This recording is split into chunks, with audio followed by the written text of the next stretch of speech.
and thanks for joining us today for another Tune Into Tourism webinar, the first of 4 looking at trends and insights for 2021. Today we want to help you to get to know the new customer better in a post-COVID world, to help your business in what will be a challenging but hopefully a busy and successful year ahead.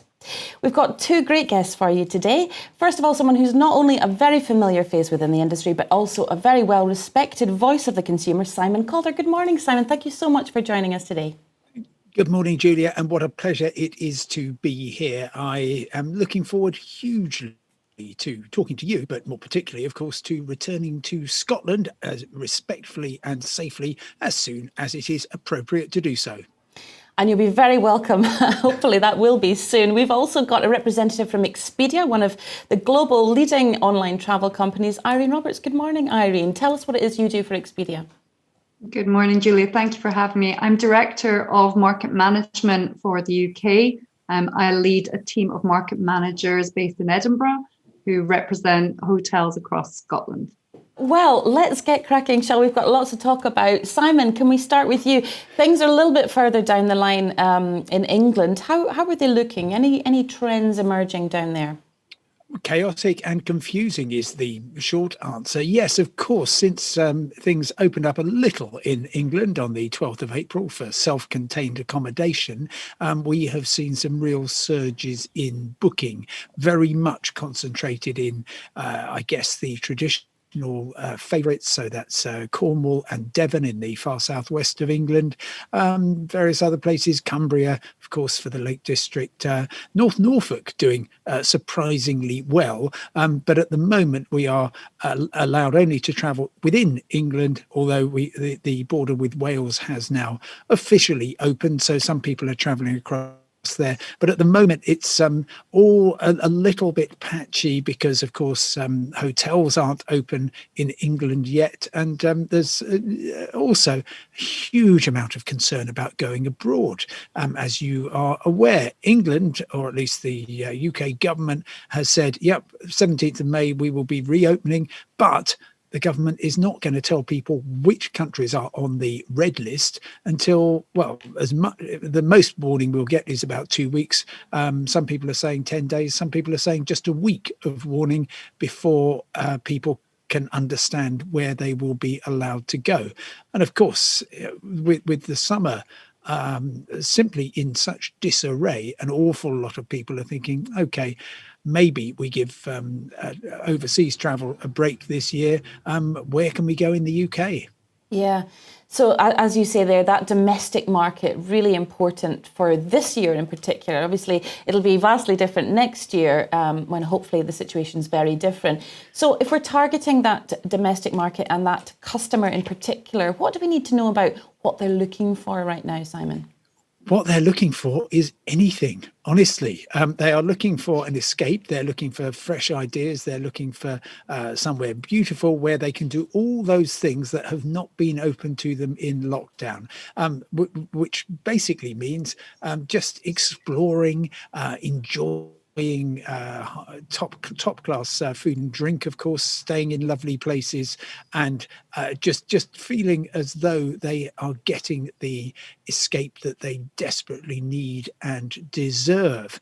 And in a sense, I very much believe that this summer, which is going to be completely different from everything else we've ever known, weather won't play that much of a part in their decision making, which, with the greatest of respect to the most beautiful country on earth, is probably a good thing. It's going to present opportunities, is going to present demand that the Highlands and Islands have never seen before, and it's basically a matter of, can we deliver? Can we meet the demand? How do we manage that demand? How long can we extend the season? And how do we make absolutely sure that we capitalize on this opportunity in order to prosper through the 2020s? Absolutely. It's so key to get as much trading as we can this year to try and make up for some of the losses of the last year. Now, you say people are looking for anything, and to a certain extent that is true, but what are the specific things that they're looking for that really the Highlands and Islands are so well placed to provide for them? Well, they're looking actually for quite a bit of kind of privacy. There is no great appetite for big properties, for example. That people are going to be very happy if they've got a lovely cottage somewhere. They will be happy, I think, in a boutique hotel. They will be very content, whether it's on the coast or in inland. They simply, that there is a degree of separation, I very much understand, is what an awful lot of people are looking forward to. That doesn't mean that they're not going to be converging on fishing ports to enjoy their dinner. It's just that they would like a little bit of separation from other people. And as I know, a lot of people who are watching, who are listening, will have found there is an awful lot of demand out there. And it would be interesting to hear from Irene about this, while I sense that people are either booking very early or more particularly very late, it's going to be quite a challenge actually managing the demand that's coming in and getting pricing right, which is a tricky issue, not least because quite reasonably proprietors, whether they are adventure operators, whether they're attractions, whether they are accommodation providers, will very much be wanting to make up for the dreadful year of 2020. Yeah, well, I guess I should come to Irene in that case. Is that borne out what Simon's suggesting there about in terms of the booking window, when people are actually making that decision and booking that holiday? Yeah, we're definitely seeing people are either booking within the week, about 20% kind of year to date are booking within the week for the Highlands and Islands, or they're booking 121 days out. 40% of the bookings are well in advance. I think it's about also an increase in mobile bookings. So a lot of people are looking on their phone. Maybe they're doing two screens, they're watching TV and they're planning their trips on their phones. And if the price is right and there's availability, then they're going for it. Flexibility is key, though. 99% of all bookings are made on a refundable rate plan. So it's really key to have flexibility. They're looking for that reassurance that should anything not go to plan, that they can rebook and book something for a later date. Content's really important. Cleanliness, health and hygiene. Consumers are really looking for reassurance that it's safe to travel. And they're looking also at pictures, what's available. I was looking last night online to see how many hotels had loaded their inventory for next summer, with this summer being quite busy already. And I was delighted to see some people had pictures of their outdoor eating restaurants. I think that's really key for consumers to see, well, what is there if I book? Do I book now? Do I book for next summer? And to Simon's point about extending the season, I think what we're also seeing is bookings well into 2022. I think people are prepared to pay for a higher star rating than they would have in the past. They've got some savings. So if we look to 2022, some of those 4 and 5 star hotels are being booked already. So it's a big challenge, a big ask for owners. You've got to be looking at this summer, making the most of this summer. And I'm asking you, make sure you've got inventory loaded all the way through 2022. Yeah. So there's a lot to consider there. I mean, we'll probably get into a little bit more detail of that later on. Simon, you mentioned there the thorny issue of pricing. And of course, the temptation would be for businesses to just, if the demand is there, put those prices up. What are your thoughts on how much people can really do that? I'm absolutely in favour of it. Yes, of course, I'm a consumer champion, but I also recognise that a beautiful property in a lovely part of Scotland is a very rare and precious asset this summer. And a perfectly good way to allocate that asset is to do it entirely on price and see what the market will bear. I'm doing all I can to try to educate people to understand that, look, yes, there is going to be a surge of demand right across the UK for domestic product, and therefore you can expect prices to go up. And in a sense, you are, of course, making up for helping to make up for the losses that were sustained by accommodation providers, by activity operators, by tourist attractions last year. And nobody's forcing you. This is the crucial point. It's like when airfares go through the roof. I mean, I was in beautiful Skye 2 years ago, and I got down to Glasgow, and the trains had messed up, so I ended up paying £250 for a one-way flight to London. Nobody forced me to do it. I did it because that was what I needed to do. That's what I wanted to do. And so I would not be worried about stories about profiteering. Indeed, I would actually not be on the back foot about this. I'd say, look, there is immense demand. We've got some wonderful assets here, and we are going to price them according to what we think is reasonable. Now, of course, you have to be thinking long term, and it's a question of matching the value that you provide with what people are spending. And if you give people a wonderful summer experience, then actually the price will be secondary. They will be, if they can get what they've been missing for the past year, they will regard that as good value, and they will come back. And I think they will hopefully recognize that it's perfectly reasonable for a part of the world which has a limited season, and very strong demand for that season, to respond as the market dictates. Mm-hmm. Well, that's an encouraging message to hear someone like you put out there. And of course, capitalising on that opportunity to really capture a new that new domestic visitor will be really key for the future of the industry as a whole. In terms of adding value, what are the things that we really need to be thinking about in terms of giving a really great experience to the visitors when they do come to us for the first time, possibly? Well, I know from a huge amount of experience in the Highlands and Islands that there are outstanding people providing great value, great customer service all the time. And it's really a question of just be completely laser focused on customer service.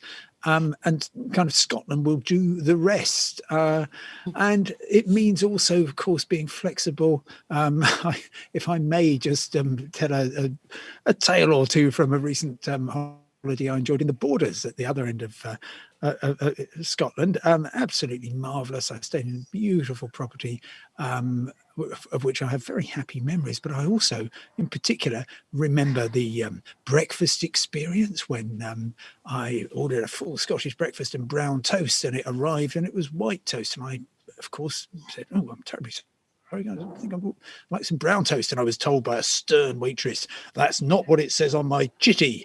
So that told me. And then later on in beautiful Kelso, I went for a cup of tea in a lovely cafe. It was 25 to 5. I remember it well. And I said, "I'd like a cup of tea and a cake." And they said, "Sorry, we stopped doing hot drinks at 4:30. Now, I don't need to tell anybody that, of course, the customer isn't always right. But if you can just be prepared to go, well, I was going to say not quite the extra mile. Sometimes the extra 100 meters would be absolutely fine. But you are not going to have anything like this opportunity ever again to convince people who for years, decades have been going to Spain, to Greece, to all across Europe, to the Caribbean. And that now they're trying out Scotland because they kind of feel, well, we've got to. This is going to be an absolutely priceless opportunity for everyone who's listening, who's watching, to demonstrate what Scotland has to offer, and in particular the Highlands and Islands. Yeah, and you touched on our food and drink, of course, as you say, Scotland will do the rest. But that is really key to make sure that we're showcasing all of our assets and not just our own businesses. And you touched upon there, I think that's a really good point. If these customers who would normally be having a couple of weeks in the Mediterranean, where culturally, businesses open slightly differently and people eat slightly later. And so making sure that you're matching those expectations when they come to Scotland.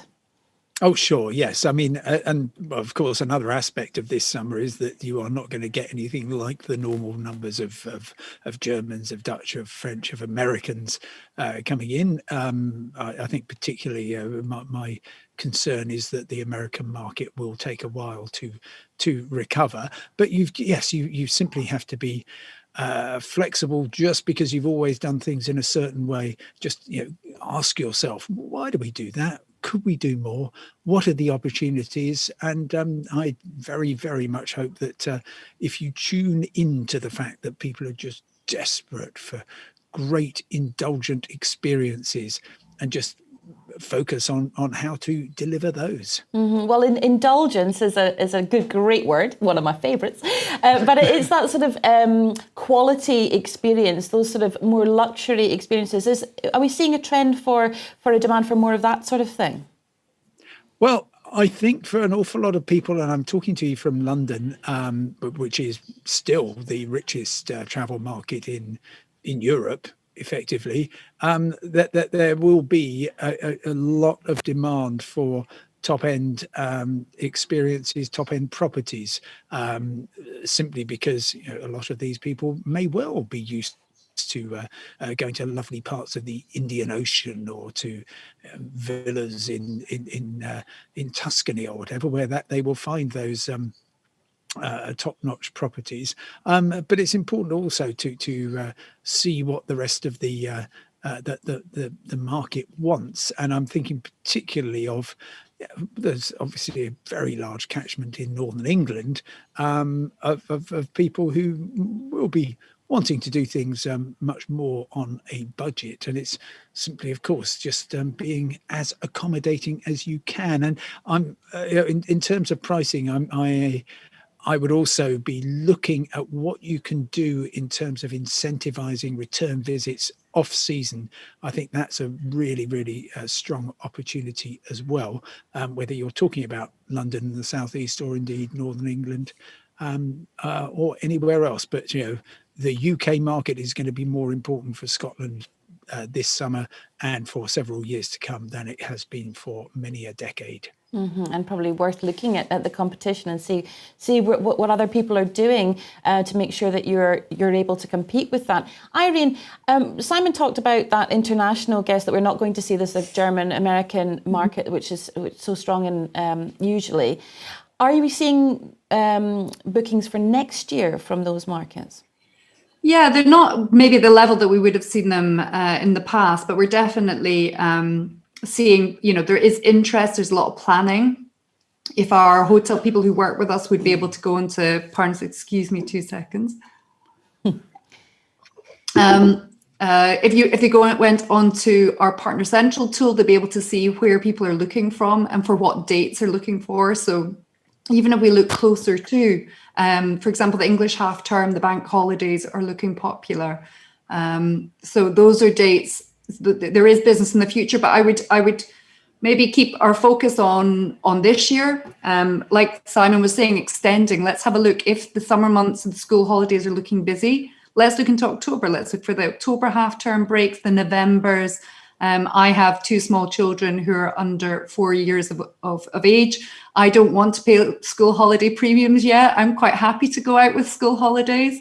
I was in Argyll last September. So I think it's looking at the data that's specific to your region and making that work. But I think to Simon's point, I'm more optimistic about the US market coming back. I think the talk about travel corridors it makes me more optimistic. Oh, Simon knows more about that than I do. I would be hoping. I think the Dutch and the Germans and the French, I think some of the European countries will come back. I think the likes of the golf, the seafood, there's things that will bring back people anyway. And another thing that Simon touched upon about, what people might be looking for when they come to Scotland. Here I am sitting in Edinburgh. Not long ago, there was queues outside a local fish restaurant for lobster rolls. People are happy to eat kind of street food. We've got great seafood. So I'd be looking at some of the trends from the Central Belt, from Edinburgh, Glasgow, and see what you can do even better up north. Yeah. And Simon, talking about, Irene mentioned earlier about pictures of outdoor spaces for dining, which will continue to be a necessity for some time. I imagine certainly some kind of hybrid of outdoors and indoors with restrictions to maximise the numbers that we can get in. What should businesses be thinking about in terms of really maximising those outdoor spaces? Well, I know that lots and lots of people have been very creative anyway in the outdoor spaces they have managed to organise. And I would say that please don't look upon those as just a short-term coping mechanism. I think there is plenty of prospect over the coming years for that to become a kind of permanent feature. And simply observing what have been watching since April the 12th, when things opened in London, that the appetite for outside dining, even in busy streets where you've got buses going past, is immense. And I sense that people will be not just happy to continue doing that, but they will actually seek it out, not least, of course, if you can offer them top class food and drink, comfortable seating. People understand they have to provide their own warm clothing, but then of course spectacular views as well. So I think that's going to be really important. Do you mind, Julia, if I just go back and pick up on something that Irene mentioned? Absolutely. About the US market? I'd love to be optimistic about it, but you have to be realistic in terms of air links. And that, I fear, is going to be an issue for, well, certainly this year, possibly into next year and beyond. If you go back to 2019, that was peak aviation for Scotland. You had an astonishing range of links, particularly coming in from North America, from Germany, from other parts of Europe. And unfortunately, an awful lot of those links have disappeared. And the way that I know that the aviation industry builds these things up again is that, unfortunately, they will be focusing on the obvious things, such as Berlin to London, Berlin to New York to London, rather than saying, yeah, there's a fantastic market to be served out of Edinburgh Airport or Glasgow. And I think that's actually one reason why that there's a lot of unhappiness in Scotland's big airports, because they can just see the traffic disappearing, and it is going to take years to rebuild. So, of course, wonderful when the Americans do come back, but kind of plan on working without them in significant numbers for for this year certainly, and probably next as well. Yeah, for the foreseeable, I suppose. It is a difficult thing, isn't it? Because we are in this position of an ever-changing landscape, and it's difficult to have certainty to be able to plan ahead. Irene, that is a difficult thing for businesses to juggle at the moment, isn't it? I think, time will tell. I think what we notice for our kind of consumers who come to the UK is they typically go to several parts on, they kind of do a tour. They might go to Edinburgh for a few days, and then they'll come up and search their family tree up in Forres or Golspie. But time will tell. We have to just react to what we've got. And like I said, the partner, if they deal with our tools will tell our hotels who's looking at their pages, who's looking at their neighbor's hotel, and they'll also see what prices they're willing to pay. You can make decisions based off that, of how you want to set your rates, what's right for you. And I think just involving yourself in being open. At the end of the day, I'm sure you're just happy to have customers in the door after last year. So I think Simon is spot on. There is a great opportunity for this year. There will be people who will be holidaying in Scotland who otherwise would have gone abroad. I totally agree with that. And I think it is a great opportunity. And they might come for their summer holiday this year. But that summer holiday might end up being their spring holiday, their October holiday, maybe become their summer holiday. So capitalize on those new customers, And I'm sure it will. I think it is a great opportunity that will continue. Mm-hmm.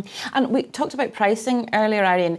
Are you seeing prices going up? I mean, I guess it's difficult to tell because what are you comparing it to? You know, we can't really do that year on year anymore. But are you seeing broadly prices changing, going up or staying the same? Well, it really is difficult to tell. The reason why it's difficult to tell is the sample and the mix of business and where people are booking from. I think I wouldn't jump to any conclusions. I think it looks sensible to me.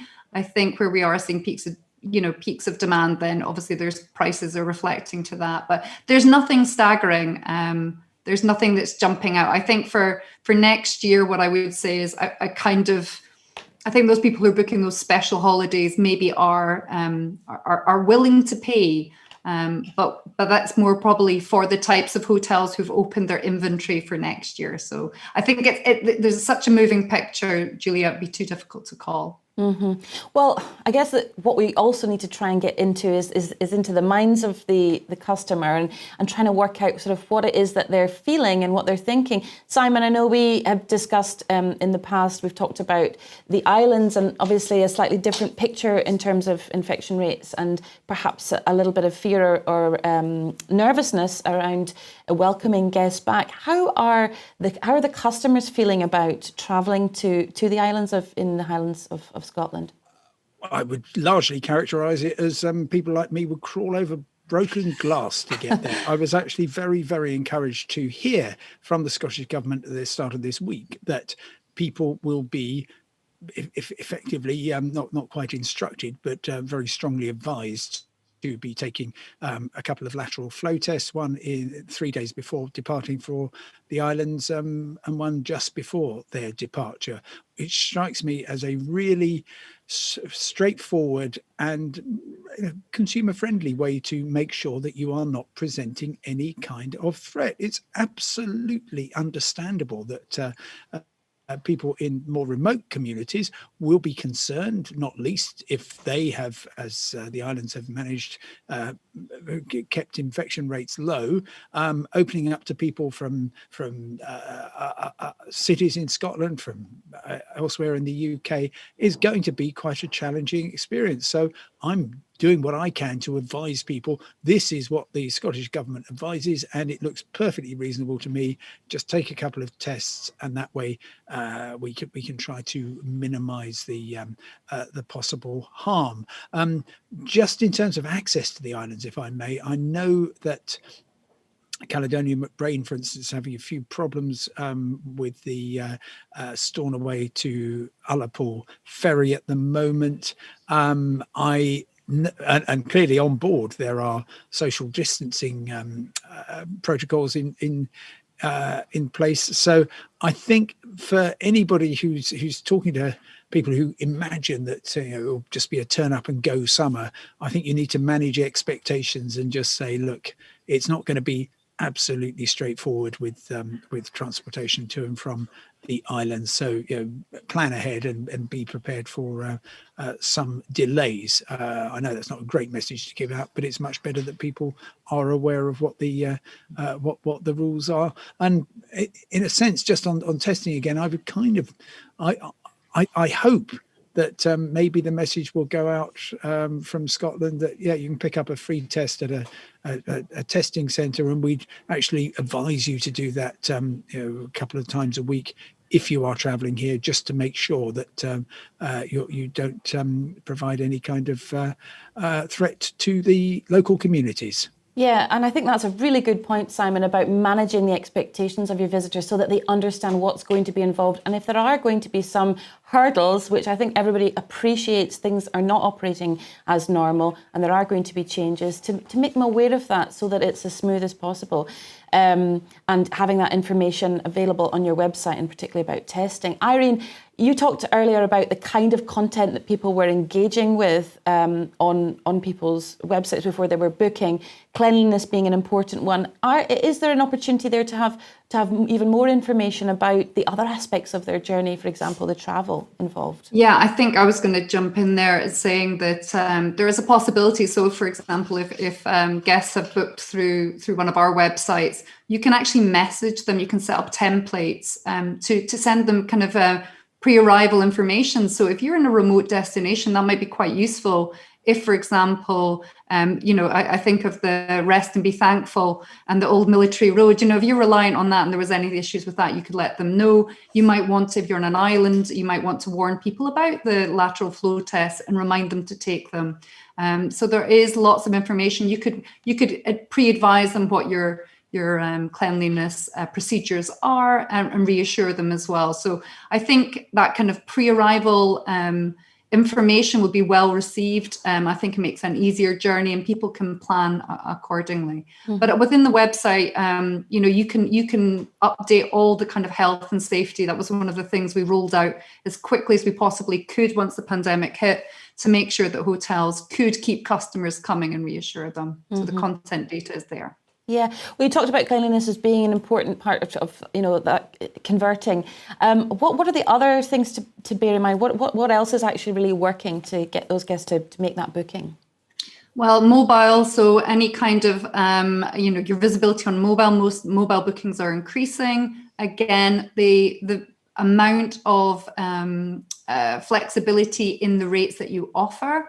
And my advice is also to look as a consumer on the website. Think of all the different types of people who might be coming to your property. For example, if you're trying to attract families, can a family book of any combination, if that's one adult and two children, or 2 adults and 3 children, or 4 adults and 2 children, any combination, could they book your property? Also having to think about, if you do have a restaurant on site and you're trying to drive more business into your restaurant, maybe you want to increase the amount of rate plans that include, for example, dinner, bed and breakfast might be something people are interested in now that perhaps they weren't before. So I think variety, choice, but ultimately, as a consumer, go onto the websites and your own website, of course, to see what does a consumer see and is it a kind of a congruent conversation. Mm-hmm. Well, Simon, Irene talked there about packages maybe that you've not done in the past. How important do you think those are going to be for customers? Are they looking for you to put things together and make that easier for them?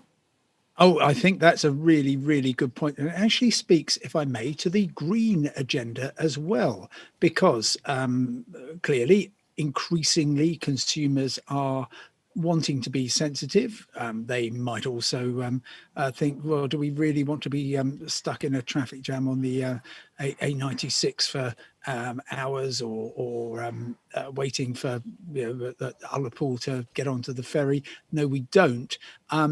I think you might be surprised this summer by the number of people who are actually planning to use public transport, and clearly any kind of relationship that you can establish with ScotRail would be a very good thing, and local bus providers in order to facilitate that.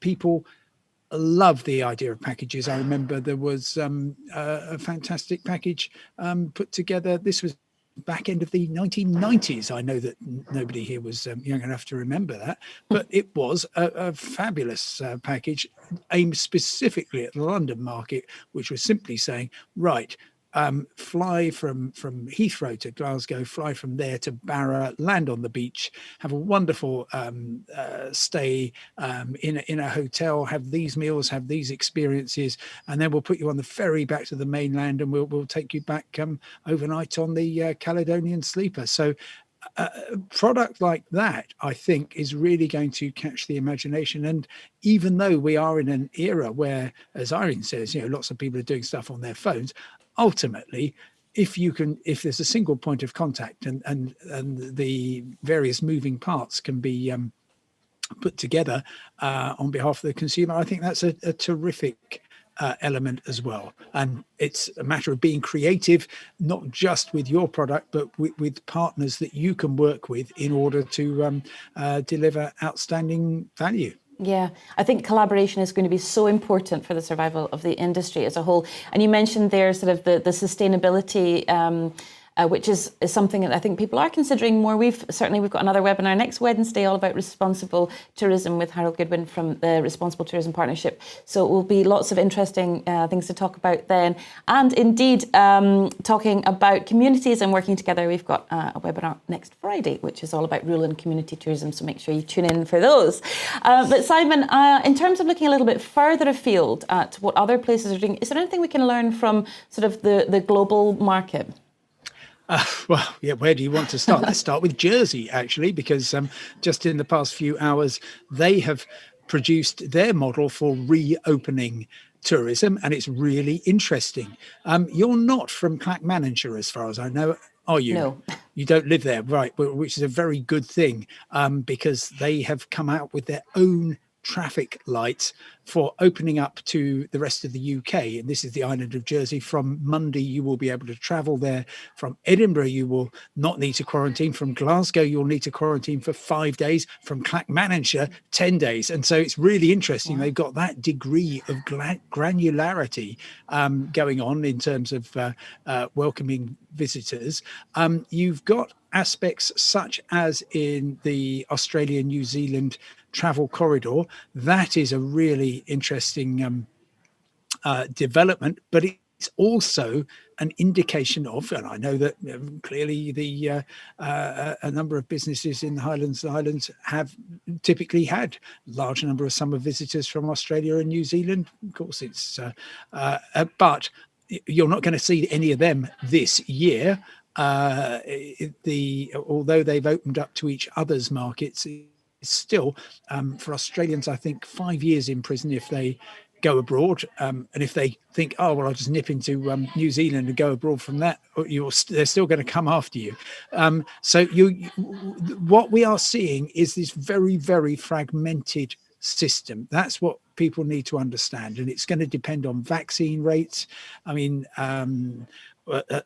when the UK brings in its traffic lights on the 17th of May, I can predict fairly safely that Gibraltar, Iceland and Israel will be on the list, but and a whole list of British overseas territories that nobody can get to. But apart from that, it's impossible to say. And that is injecting uncertainty, which is tough for the consumer, but actually for Scotland's tourism industry, it's not at all a bad thing if Scotland can offer a degree of certainty that clearly other places cannot, and furthermore with the flexibility that Irene was talking about. Although personally, I wouldn't go too far on the flexibility. I think you can reasonably expect a degree of commitment from your customers, subject of course to if they catch a COVID infection or whatever, you cannot possibly expect them to turn up. So it's going to be messy, it's going to be fragmented, it's going to be for a lot of travelers stressful, for a lot of providers it's going to be a difficult and stressful time, but ultimately what I do perceive is that people will once again really cherish travel in a way that perhaps they haven't done for many years. It won't be seen just as a right to go to Barcelona or whatever. It will be, that people will really appreciate the opportunity they have to travel, and the more freely they can do that. And clearly Scotland, like the rest of the UK, is fortunately looking in a good position in terms of the vaccine rollout and infection rates and so on. They will treasure that even more. Yeah, well, as you say, confusion and chaos does indeed reign, but we have to go with the things that we are certain of at this point in time, and hopefully that is that we'll start to open up from Monday. Irene, what would be your key messages for businesses, tourism businesses in the Highlands and Islands, to think about? What should be at the forefront of their mind right now? I think the forefront of their mind should be, availability, make sure they've got their availability up to date and right through until as far into 2022 as they can. I think where people will start getting excited about going to Scotland, if the dates don't suit them this year because it is too busy, I think they'll just book further in the future. Flexibility, I mentioned, making sure that on mobile and different websites, if you think about, I've got here that I work for Expedia. We've got many brands, so hotels. How do you appear on hotels.com? How do you appear if you are LGBTQIA plus fans? Are you appealing on our Orbits brand? So think of all these different brands, different segments that you can appeal to.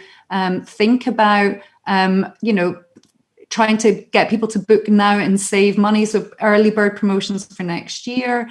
But similarly, use the data that's available to you through the tools that companies like ours provide, and really understand for your destination, where are people coming from, what are they looking to book, and convert those lookers into bookers. Absolutely, that's what we want to do. And Simon, what would your key message then be for businesses in the Highlands and Islands?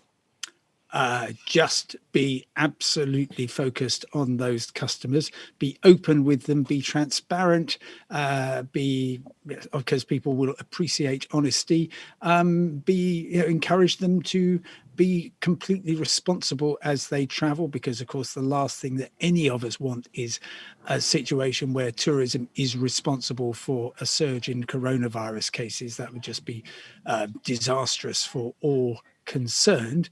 But just honestly, Scotland will do, if you deliver the basics, Scotland will do the rest. And don't just be thinking about this year, as Irene says, be thinking about next year, but also just think, wouldn't it be great if we could capture the hearts and minds and wallets of an awful lot of people this summer who wouldn't previously have thought of the Highlands and Islands. That is going to stand us in good stead.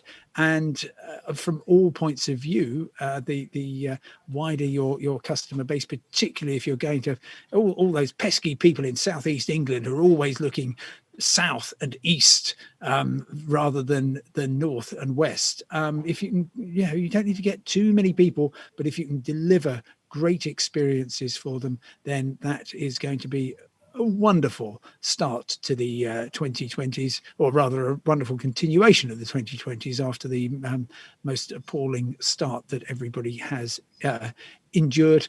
And just be yourselves, but be great, because you are.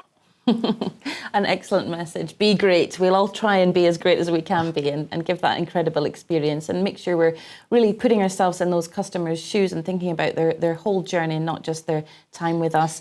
Well, thanks so much to both of you for taking part today, Simon Calder and Irene Roberts there. And we'll be back on Monday with another webinar, which will be focused this time on that trend for reunion travel. Obviously, people desperate to get back together, see family they've not seen in a long time, see friends, thinking about those groups, thinking about multi-generational groups and how we can really cater for them. Our guests are Nick Hall, who's from Digital Tourism Think Tank, and also we've got Judith Wilson from Eventspace and Eventit, which is the only trade show and magazine dedicated to events and festivals in Scotland. And we'll also be talking about events and obviously how they're coming back in a somewhat different form, and how we can really tap into that trend and capitalise on those guests. So keep an eye out for the link to that on Monday morning. And then on Wednesday and Friday next week, we'll have another couple of webinars. On Wednesday, it's all about, as I said before, responsible tourism. We've got the father of responsible tourism, Dr. Harold Goodwin, and Paul Eastoe, who's the founder of Wilderness Scotland. Loads to talk about there. And then our final webinar next Friday is the big trend for rural or community tourism. And we have an adventure specialist and an inspiring speaker, Peter Syme, is on that webinar. So make sure you keep an eye out in your inbox for links to all of those so you can take part, and get in touch with us if you want to ask any of your own questions. It's tuneintotourism@hient.co.uk is the email address. But for now, I've been Julia Sutherland. Thank you so much for joining us today.